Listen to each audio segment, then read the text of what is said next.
Dr. Nicole Swiner is a family physician, 6-time best-selling author, blogger, speaker, wife, and mother in Durham, North Carolina. How does she do it all? Well, that's how we start the interview, so you have to listen to find out. With her company, Swiner Publishing Company, she helps authors become bestsellers from start to finish. We talk about why doctors should write books, why they shouldn't, why they should self-publish, and why publishing with her publishing company is actually a form of self-publishing. We also discuss event organization in the age of COVID and afterwards. Dr. Swiner attended Duke University and went to medical school at MUSC. She's lived in the Triangle of Durham, North Carolina since finishing residency at UNC-Chapel Hill and continues teaching as an Adjunct Associate Professor with the Family Medicine Department with interests in minority health, women's health, self-care, and female entrepreneurship. When she's not treating patients at Durham Family Medicine, she's spending time with her family, speaking nationally, freelancing for WebMD, and teaching others to self-publish. Find her at DocSwiner.com.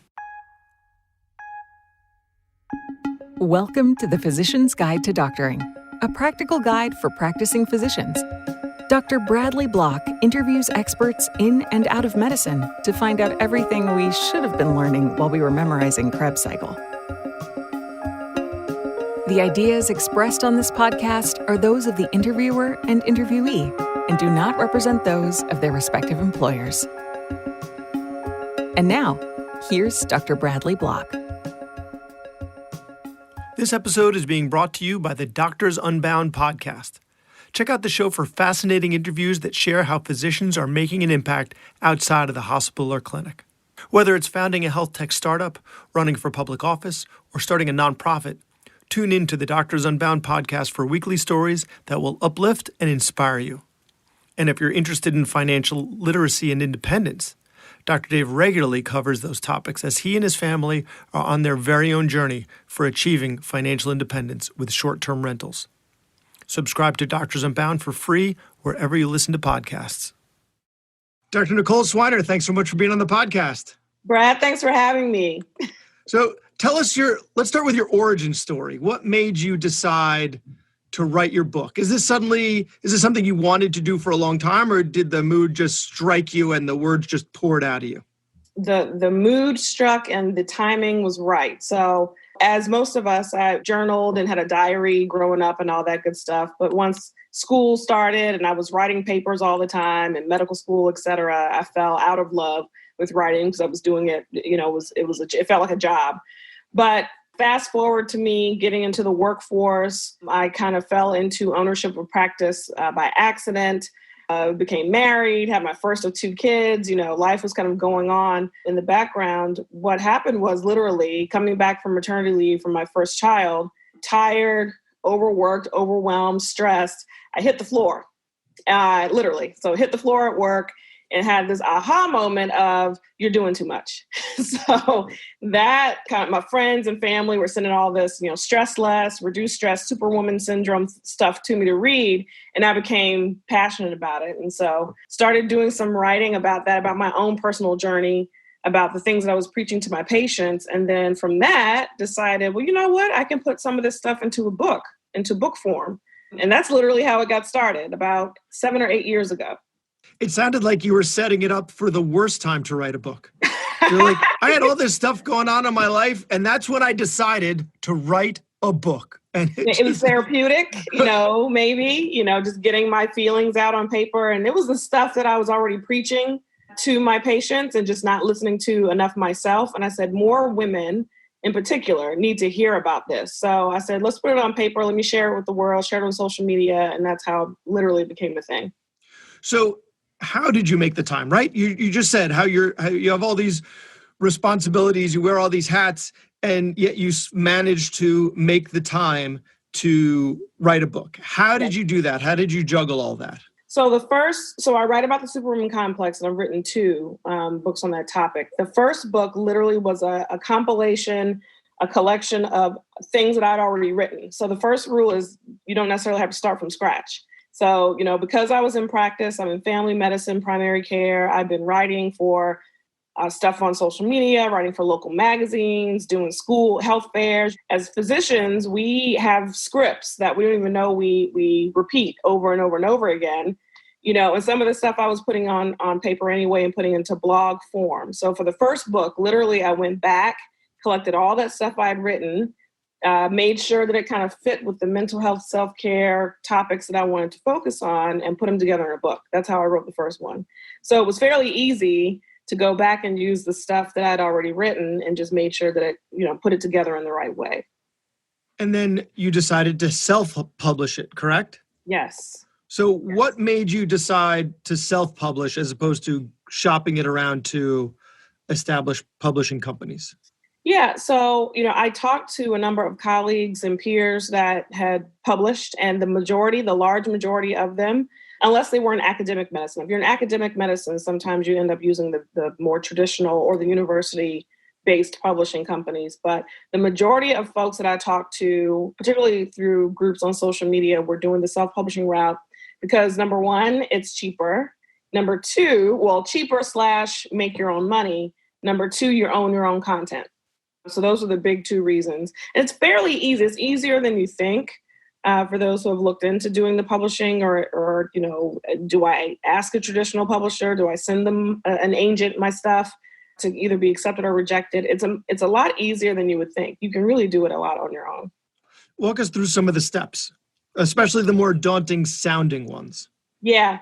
Well, the biggest, the rate limiting step in publishing is, probably the big two. Number one, to establish your brand beforehand.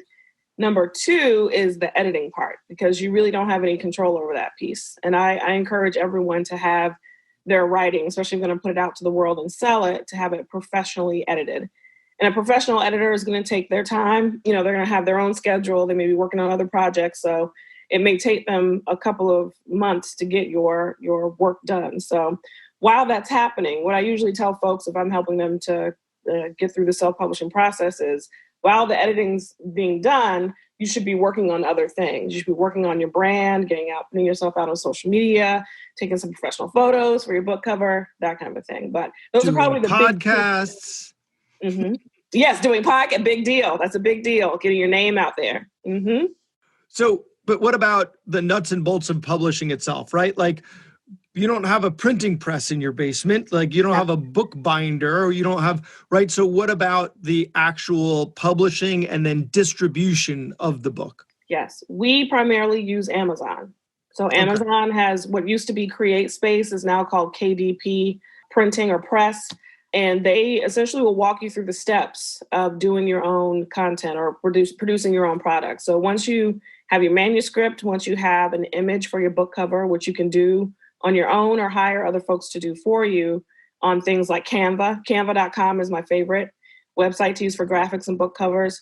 Once you've created those two pieces and you've had your manuscript professionally edited, walking, whether it be that or what's another big one? Of course, it's not going to come to you. There are other self-publishing sites that you can Google online, and they will say, okay, well, here's where you upload your book cover. Here are the sizes and specifications we need. Here's where you upload your manuscript. Here's where you purchase an ISBN, which is the barcode on the back of your book. And here is how you can distribute it so that you can sell it to other people. Or, to be honest with you, if you have a 5 to 10 page quick ebook that you want to release that you've made cute on Canva, you could just do it. There's a website called payhip.com where you can, create kind of a quick landing page. People pay you through that and they download it as a PDF if you just want to do an electronic book. So there are some quick ways to do it where you don't have to spend a whole lot of money. And then there's no publishing to worry about. It's just distributing electronically. That's right. Now, what if you do go the traditional route? What are some of the advantages of going the traditional route and shopping it around and finding an agent? And why would someone choose to do that? So that's a good question. I don't know why people would choose to do it. I mean, if you have, I've self-published all of my books and my books for other authors I've worked with. But if you are in an academic setting where all the work will be done very easily for you, that's a way, that's one pro to doing the traditional setting.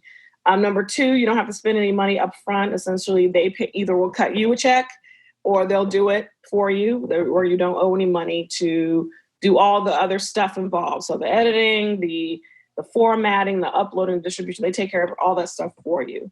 What I will say, though, is watching people go through that. And I've been through that once where I gave it over to an agent, let them shop it around, was rejected, and just said, you know what, I'll just do it myself. I want to have control over my content. But there's some heartache associated with that. There's some rejection that you have to expect there. And there are a lot of changes that they get to recommend that you make before they accept. And so, you lose a lot of your control with it. So I always, encourage people to look into the self-publishing route. But traditionally, if you do it that way, clearly they'll be able to distribute it probably to, many more people. And you may get other deals in that respect, but you lose some things as well. And so you took that experience and pivoted it to a publishing company. I did. So tell us about that experience. I did. So by the second Superwoman Complex book that I wrote, and I was, doing a kind of a book tour and taking it around to different local bookstores and traveling and doing some speaking on the topics. By the second book, I got more and more colleagues, friends, and family calling and asking me, hey, how did you do it? Or I've always wanted to do it. I've had this book, that I've been writing since I was a high school student. How do I finish it? And literally that's how it got started, is me saying, you know what, I can show people how to do this. Eventually, I don't necessarily want to spend all my time in medicine. So this is a good kind of side gig that may become more of a main gig over time. So why not? And I got to use some coaching and consulting skills with that. And it's been a lot of fun. So then if they publish with you, doesn't that mean it's no longer self-publishing? Nope. So we're really more of a self-publishing consulting company. Okay. Yes, but no, you get to, you are a self-published author. You own all of your content. I make $0 after we're finished with your product. So you pay us to do all the things that you need to get it done. And once that product is birthed to the world, it's yours and you keep all your revenue. So let's say you do end up publishing on Amazon. How can you game their system, right? Are there ways to inflate your book sales? Are there ways to make it, like climb their ladder so that you end up, looking like you've sold a lot lot of books? Yes. How do you do that? Well, I can't give away all my secrets, but we do what's called, and people can do this on their own. It's called the bestsellers campaign, where you can keep it as a printed book, but I think it's easier to do it as in the electronic version of your book.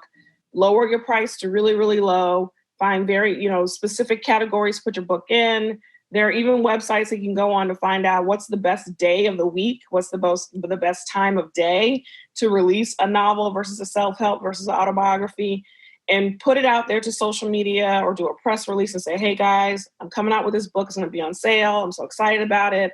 Get people revved up for it. And that's what really drives your numbers up on the bestsellers rankings. And it's a good look when you're launching your first book.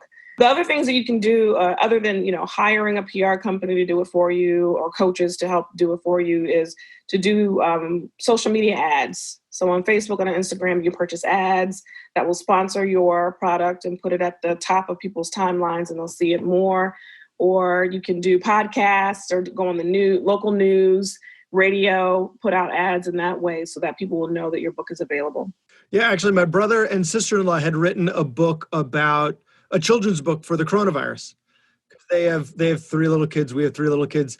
And there was a news van that was near his house recording something about something. I don't even know. It had nothing to do with anything. And he just, when they were done, just tapped the reporter on the shoulder and say, hey, we wrote a book about the coronavirus. Yep. Do you think, you could interview us and do a piece about it? And lo and behold, they said yes. And they ended up on the news. Brilliant. Yeah. Don't be afraid to ask. Afraid to ask. I got my book on shelves of local bookstores by walking in with my book and saying, hey, I'm a local author. How can I, get involved with some of the local author events? How much does it cost to put my book on your shelf so there are more eyes on it? Don't be afraid to ask. Excellent. Love it. So what about the why of writing a book, right? Why should a physician write a book? Why not just blog or not write a book at all? Why, if you're writing a book, it means you're not doing something else. So why not just pick up chess or play the clarinet? Yeah. I mean, so there are many different reasons. Everybody kind of has their own for writing a book, but most people are doing it because they want to use it as their foot in the door to something else. So what started out as therapy for me and making it easy or making it easier to talk to patients about self-care, mental health, and women's health, I then ended up using that as a way to get on the stage. So, I want to use it to do more professional gigs, speaking gigs. I was doing a lot of community stuff. And friends were inviting me for free to come to their tea and do this and that. But I wanted to travel and do professional paid speaking gigs. And that was, writing a book. Interestingly, even though I had been a physician for however many years, once you write the book, then people will say, oh, well, she's clearly an expert in this and that. And I was like, don't you realize I'm an MD? I've been doing this stuff. Doesn't matter. To the layperson, once your face and your name is on the front of a book, then you become an expert in that thing. And so then people will call you to be the keynote for this and do that. So that was, and that is usually the reason that a lot of people start doing it. Some people want to leave medicine altogether. They're burnt out. They are fed up. Clearly this past year with the pandemic has been, crazy for a lot of different reasons, and people are just burnt out and we'll do something different. So a book is a great way to kind of start a new career path. You want to be a coach instead. You want to do telemedicine only. It's a great way to kind of branch out into new career paths. And then thankfully, hopefully you end up making some money, some passive income. I like to call it, making money while you sleep, so that while you're, doing other things or you're resting or taking a vacation, your Amazon and your PayPal numbers are you're getting that ping on your app, that you're not really doing any work for, but you're seeing the revenue from. So that's always nice. Why not write a book? So what are some experiences that others may have had that you may have heard about like unrealistic expectations from writing a book? Yes. Right. So I'm going to write a book because I want X to happen.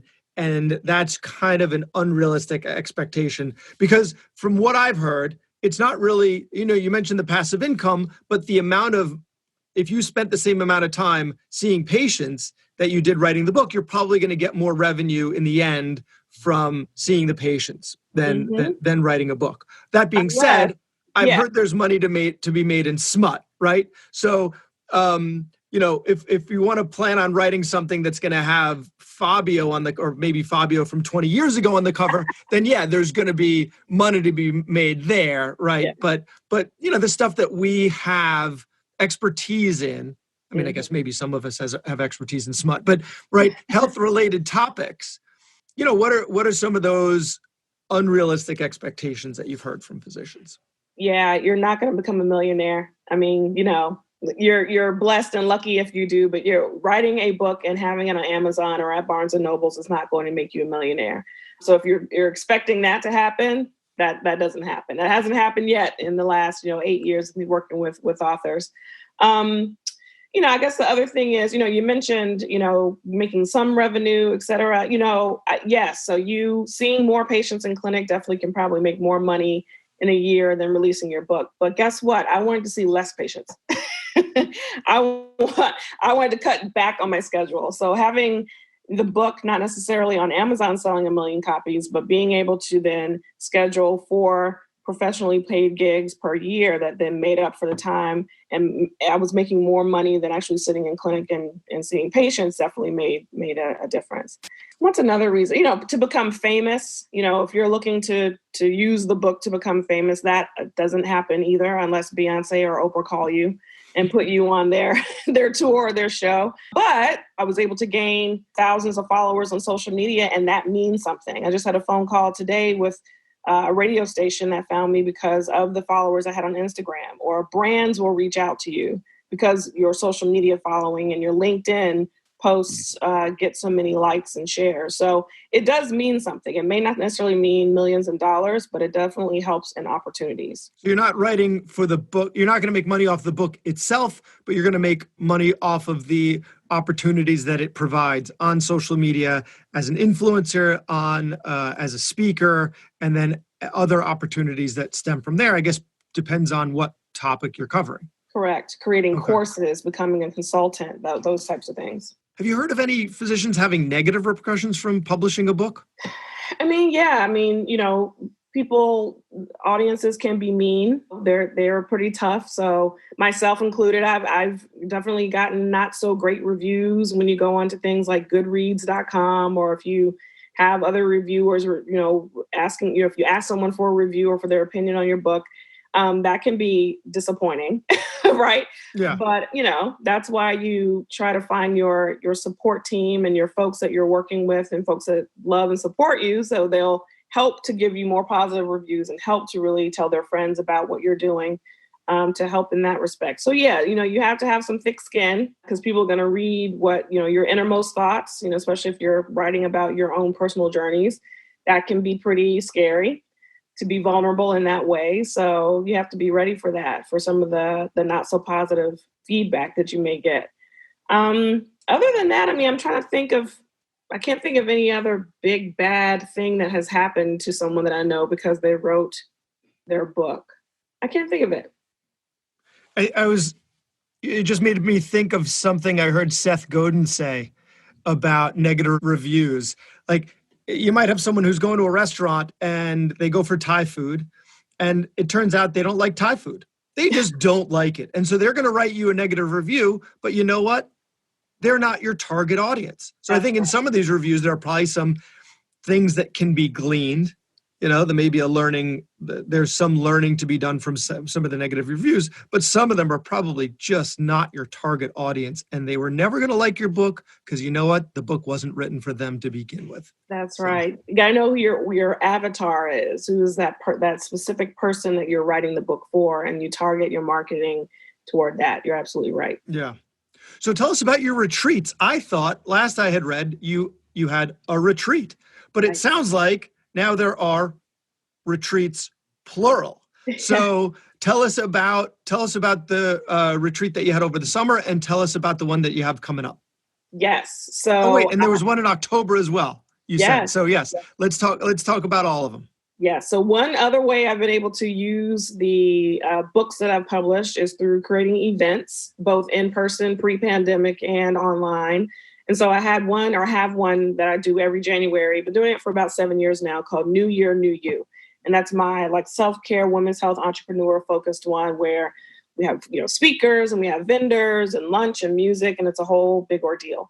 But then I've also created some different ones, or a different one for my publishing and branding brand. So that one is through Swiner Publishing Company. And we just did that for the first time virtually this past October. And it was fun. We called it a retreat because, I sent, gifts in the mail. We had little swag bags. We all had, our little wine glass, and we had a makeup artist for both men and women to show us how to create the right look on. So, during our selfies, because, not everybody's going out in the world to get, a makeup artist and photography. You're having to do a lot of that stuff on your own. Yeah. I look so washed out. I could use some of that. Need some tips on shading and all that. So, it was a really nice time where we had a good time. We had 3 guest speakers. We had quiet writing time, and really focused a lot on building up confidence in your brand, because really that is what you're selling. You're selling you and your brand. People want to purchase your product because of you. So you have to spend a lot of time with that. And as physicians, particularly if you're primary care like me, you're really not taught to put yourself in the front. You're taught to be, the what do you call it? What kind of soldier? It's like the foot soldier. There you go. You're a foot soldier, or you're the infantry. Yeah. Yeah. You're the kind person. Cannon fodder. Right. Yeah. In the background, just kind of taking care of people and playing the back.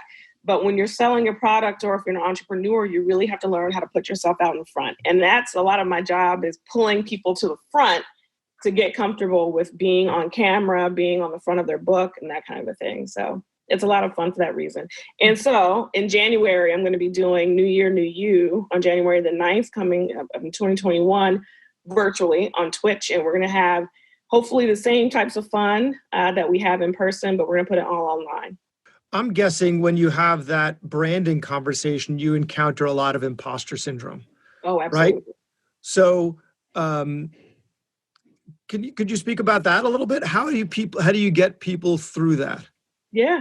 I mean, it really is about helping them just to practice, and helping to tell them. A lot of my job as the publishing coach is to tell people how wonderful they are, which is what I do in family medicine too. I try to remind them about their positive attributes, how smart they are, what expertise they have in that thing that they're passionate about.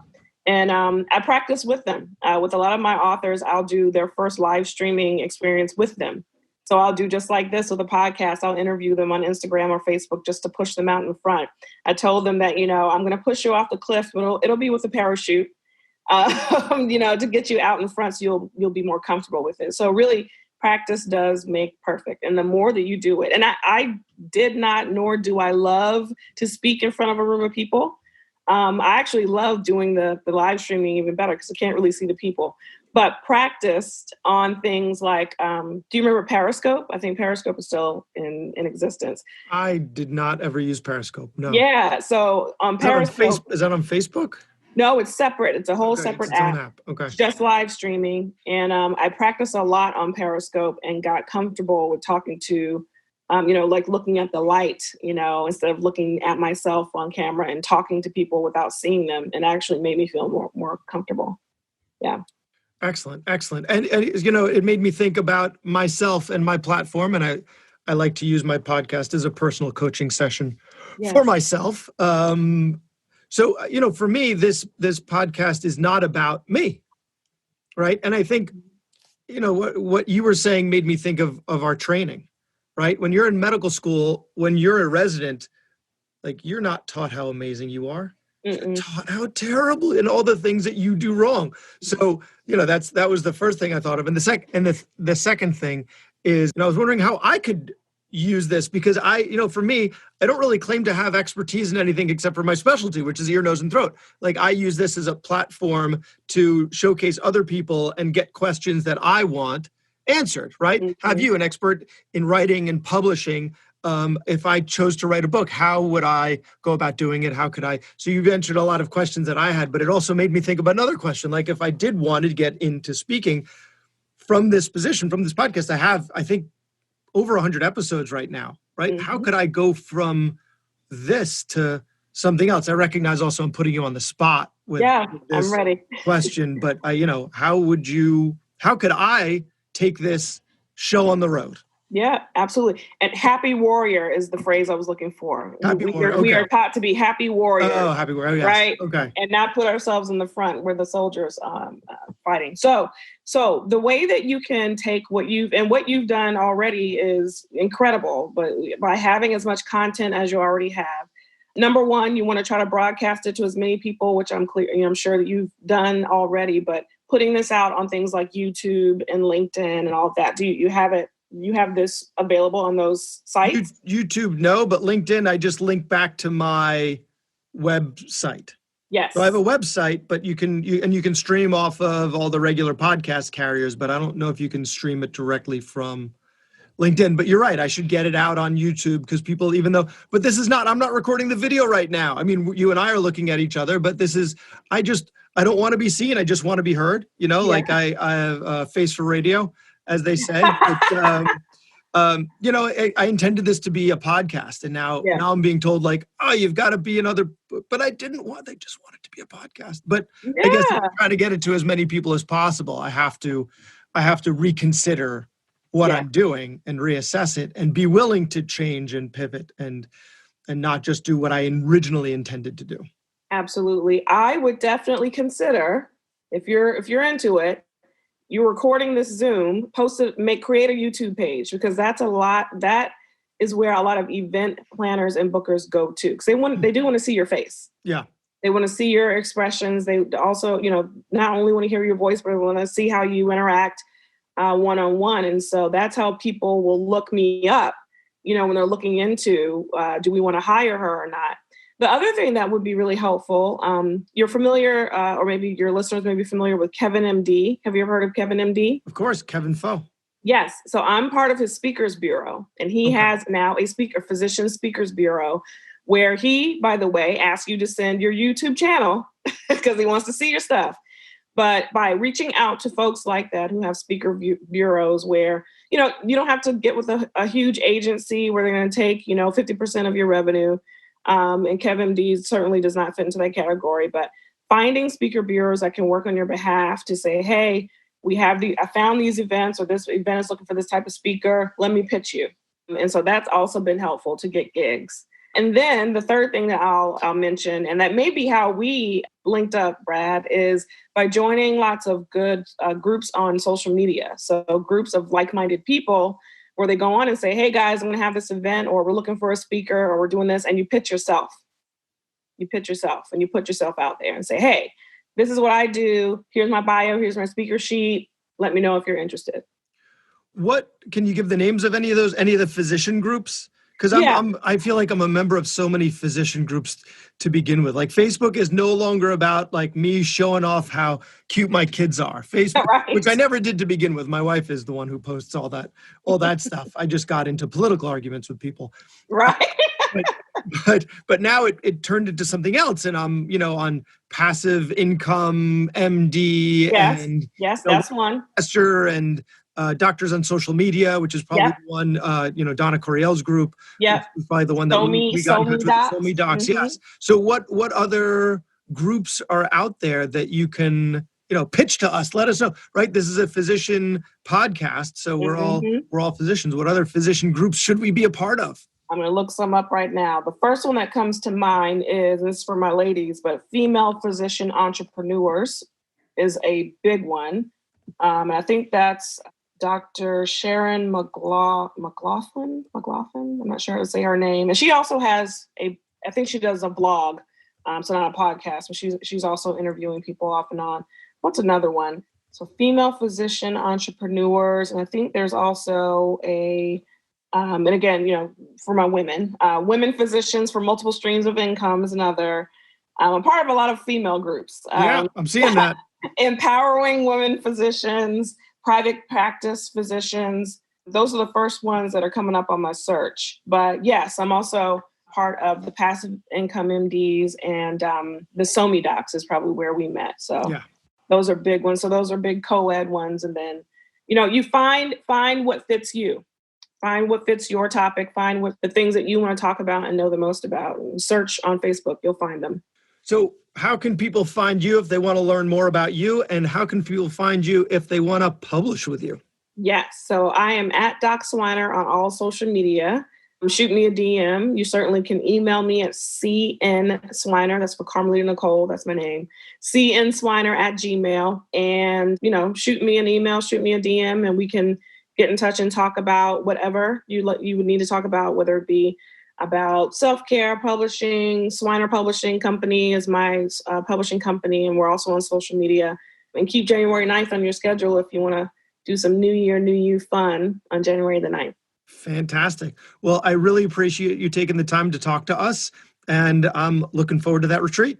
Yes, sir. Thank you for having me. That's a wrap on the show, but I want to again share how you can find the Doctors Unbound podcast on your podcast app. If you have a minute and you're not driving, look at the podcast app on your phone that you're listening to this show on. Search for Doctors Unbound, click subscribe, and that's it. Thanks for supporting fellow physicians as they pursue incredible lives outside of medicine. See you there. That was Dr. Bradley Block at the Physician's Guide to Doctoring. He can be found at physiciansguidetodoctoring.com or wherever you get your podcasts. If you have a question for a previous guest or have an idea for a future episode, send a comment on the webpage. Also, please be sure to leave a 5-star review on your preferred podcast platform. We'll see you next time on the Physician's Guide to Doctoring.